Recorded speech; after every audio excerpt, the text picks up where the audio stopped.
నమోదు చేయాలి అని చెప్పి ఆయన మాట్లాడిన పరిస్థితి ఉంది. దీంట్లో చాలా several victims have been awaiting justice due to the delays the investigation and trials. అంటే ఆయన తన దృష్టికి వచ్చినట్టున్నాయి కొన్ని కేసెస్ దీనికి సంబంధించిన వ్యవహారంలో. several victims have to be awaiting justice due to the delays in the investigation and the trials. The following measures and proposed to strengthen time and time-bound process and improve the justice to the every child. అంటే చాలా issues particular గా హైదరాబాద్ లాంటి సిటీలో ఎక్కువ స్థాయిలో కొంత చిన్నపిల్లల మీద, మైనర్ గర్ల్స్ మీద జరుగుతున్న వేధింపులు కావచ్చు, లేకపోతే ఇతర విషయాల మీద.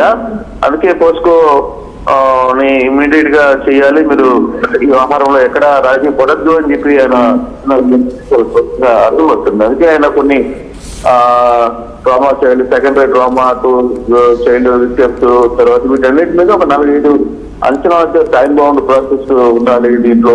తర్వాత వీటన్నిటి మీద కూడా పవన్ కళ్యాణ్ ఎందుకో మరి 2 రాష్ట్రాల ముఖ్యమంత్రి, బహుశా ఆంధ్రప్రదేశ్ ముఖ్యమంత్రి కూడా రాజుంటారు, లేకపోతే కొంత ఇది బయటకి రాలా. బట్ తెలంగాణకి సంబంధించిన ముఖ్యమంత్రికి రాయడం పట్ల అసలు ఎందుకు రాశారు అనే దాని మీద మనం కొంత ఆలోచించాల్సిన పరిస్థితి ఉంది. అంటే కొంత రెగ్యులర్ గా ఆయన కనిపించి ఉంటుంది కొన్ని ఇష్యూస్ ఆయన దృష్టికి రావడం, లేకపోతే సంబంధించిన చాలా కేసులు పెళ్లిలో ఉన్నాయి సరే చెప్పడమో, లేకపోతే ఏదో కొన్ని విక్టిమ్స్ కు సంబంధించిన బాధితులు ఆయనకి దృష్టిలో పెట్టి ప్రయత్నం చేసినప్పుడు జరిగిన నేపథ్యం అయితే కనబడుతుంది. అందుకే లేక డైరెక్ట్ గా రాశారు. బహుశా ఆయన ఇతరు రాష్ట్రాలకు సంబంధించి అంటే తెలుగు రాష్ట్రాలకి తనకి ఒక రోల్ ఉంది కాబట్టి నాలో ముఖ్యమంత్రి అయినా తెలంగాణలో ఆయన అక్కడ కలసాలు చెప్తుంటారు, నేను ఇక్కడ పెరిగాను పుట్టాను అవి చెప్తుంటారు, ఆయనకి ఒక మంచి సంబంధం ఉందని చెప్తుంటారు. కాబట్టి ఆ దశలో ఆయన ఏదో మాట్లాడినట్టుగానే కొంత అంచనా కనబడుతోంది. రైట్. అంటే ఈ పాక్సో కేసుకి సంబంధించి రీసెంట్గా ఇక్కడ ఆయన మెన్షన్ చేయడం జరిగింది. Let me quote that 3rd paragraphలో a matter of grave concern is the emerging tendency of accused persons in POXO cases of their associates to threaten, intimidate or physically harm victims and their families. A particularly tragic illustration occurred on 10th July 2026 in Shabad Mandal, Rangareddy district, Telangana. A person facing proceedings under officer increasing patrolling, escort were needed and linkage to one-stop centers and victim compensation అంటూ mention చేశారు. Opening and maintenance of rowdy sheets of habitual or threatening accused. For accused with criminal history or credible threat of intimidation, SPs must open rowdy sheets under police standing orders on priority. This enables surveillance, prevention, in fact, preventive action under BNSS and early intervention. Periodically range level review every 3 to 6 months is required అని చెప్పి. అంటే POCSO కేసుల విషయంలో ఎక్కడో delay జరుగుతుందోనో, లేకపోతే ఆ POCSO కేసుల విషయంలో ఇంకా మనం ఇండెప్త్గా వెళ్ళాలనో ఎస్పీ స్థాయి అధికారులు దీని మీద దృష్టి సారించాలి అనేది దీంట్లో చెప్పుకొస్తున్నమాట. ఇక్కడ అంటే ఎలా చూడాలి పాక్సో కేసుకు సంబంధించి ఇప్పుడు మరింత దృష్టి సారించబోతున్నారా, లేకపోతే దీన్ని మరింత తీవ్రంగా పరిగణించేలా యాక్షన్లోకి వెళ్ళబోతూ ఉన్నారా? కృష్ణమోహన్,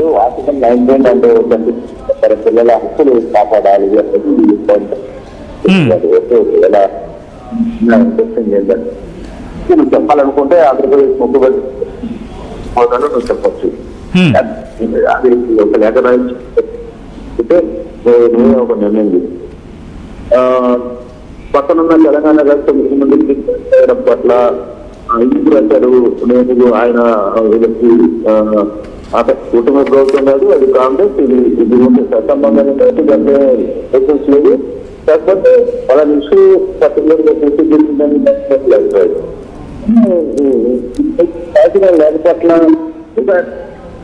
తెలంగాణలో కూడా ఆయన ఉంటున్నారు కాబట్టి ఫ్యామిలీ అంటే ఆఫీసు హైదరాబాద్ ఇల్లు అన్నీ ఉన్నాయి కాబట్టి ఆయన తెలంగాణ ప్రజలు కూడా నా వాళ్ళే అనుకుంటున్నారు. కాబట్టి అందుకోసంగానే ఆయన తెలంగాణ ముఖ్యమంత్రికి లేక డిప్యూటీ ముఖ్యమంత్రి సో ఈ ఇష్యూస్ ఉన్నాయి. కొంత మనం దృష్టి పెట్టాలి. దీంట్లో చూడండి ఆర్టికల్ అవసరం, ఈ ఆర్టికల్ సంబంధించిన ఆహారాలు చూడాల్సిన నేపథ్యం కూడా ఉంది కాబట్టి మీరు కొంత ఆహారాన్ని చూడండి అని చెప్పడం కరెక్ట్. సో అంటే దీన్ని ఆలోచించే లేదు కానీ బట్ రెండు రాష్ట్రాల్లో తెలుగు కాబట్టి రెండు రాష్ట్రాల ప్రజలు తెలుగు వాళ్ళే కాబట్టి ఇక్కడ అక్కడ ఇద్దరితో రెండు రాష్ట్రాలతో ఉంటాయి కాబట్టి అదే రోజుల్లో కొంత ఫస్ట్ సంబంధించిన ఆహారాల్లో కొంత తెలియకుండా మేనేజ్మెంట్ పట్ల లేకపోతే జరుగుతున్న అభ్యర్థం కావచ్చు లేదా జరుగుతున్న ఆహారాలు కావచ్చు వీటి మీద కొంచెం ప్రత్యేక దృష్టి పెట్టాల్సిన పరిస్థితి ఎక్కడో సిచ్యువేషన్ లో బాగా డిలే అవుతుంది. కేసులు క్రైమ్స్ రావడమో లేకపోతే ఇంకోటి రావడం ఇంకోటి అవడం వల్ల కొంత డిలే అవుతుంది కాబట్టి కొంత దీన్ని పరిగణలోకి తీసుకోండి అని చెప్పి ఒక రిక్వెస్ట్ అండ్ మనకి లేక రాసినట్టుగా కొంత మనకి right right thanks for the update Krishnamohan.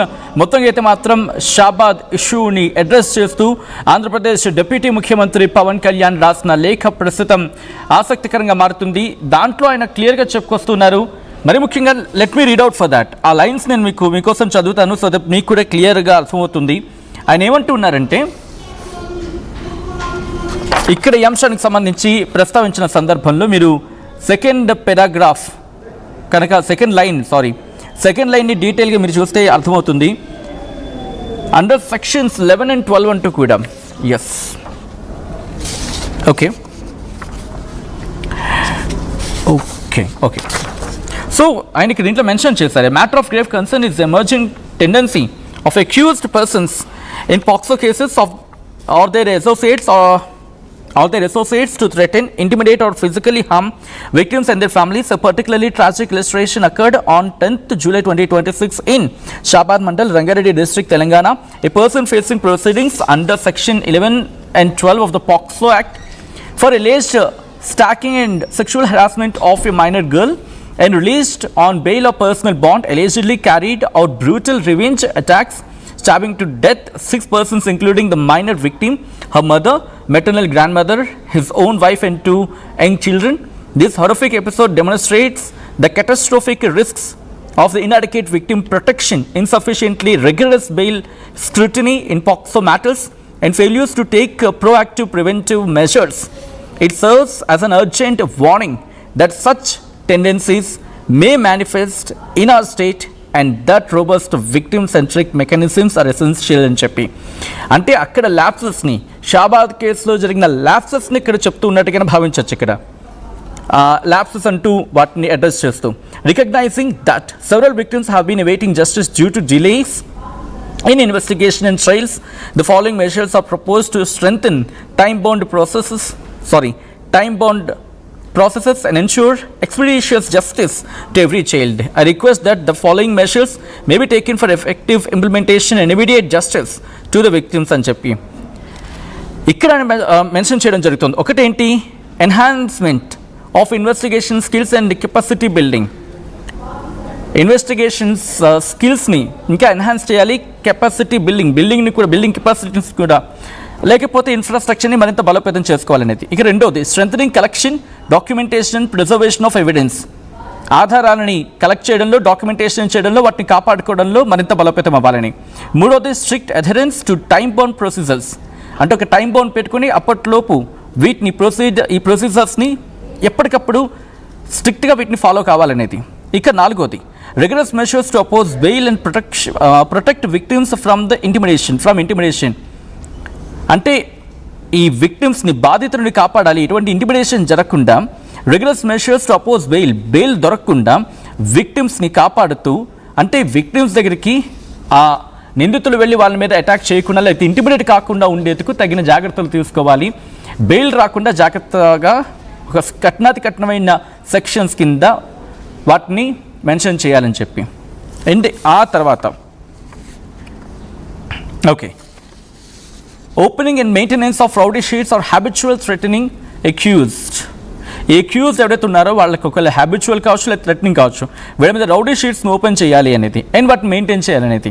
దీంతో పాటు in additional the following complementary step are suggested for holistic strengthening of POCSO ecosystem, comprehensive SOP అంటే స్టాండర్డ్ ఆపరేషనల్ ప్రొసీజర్ని రాసుకోవడం, దాన్ని క్లియర్గా ఫాలో కావడం, డెడికేటింగ్ మానిటరింగ్ సెల్స్ని వాటికి మెన్షన్ చేయడం, అంటే డెడికేటెడ్గా మానిటరింగ్ సెల్స్ని ఏర్పాటు చేసుకొని వాటిని నడిపించుకోవడం, రివ్యూ మీటింగ్స్ పెట్టుకోవడం, జాయింట్ రివ్యూ మీటింగ్స్ని నిర్వహించుకోవడం, FIR రిజిస్ట్రేషన్ని తప్పనిసరి చేయడం, అలాగే కోఆర్డినేషన్ విత్ ఇన్స్టిట్యూషన్స్తో కోఆర్డినేట్ చేసుకునేలా విధి విధానాలని ఏర్పాటు చేసుకోవడం, వీటిని ప్రస్తావిస్తూ ఉన్నారు ఆంధ్రప్రదేశ్ డిప్యూటీ ముఖ్యమంత్రి పవన్ కళ్యాణ్. సో ఈ అంశం మీద మీ అభిప్రాయం ఏంటి అనేది కమెంట్ చేసే ప్రయత్నం చేయండి.